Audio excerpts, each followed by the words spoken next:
Kades Katulisan Kecamatan Cikeusal, Kabupaten Serang, Banten Erpin Kuswati atau Eka ditangkap atas dugaan kasus korupsi dana desa.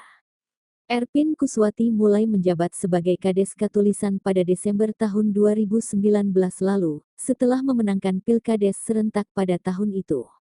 Dalam perjalanan kepemimpinannya, Erpin diduga melakukan korupsi dana desa Katulisan tahun anggaran tahun 2020 sampai tahun 2022 yang merugikan keuangan negara mencapai Rp499 juta.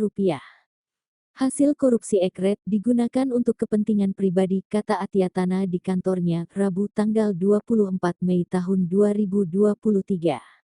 Namun Atiatana belum bisa menjelaskan aliran dana tersebut digunakan untuk apa saja dan mengalir kemana saja karena masih proses penyelidikan lebih lanjut.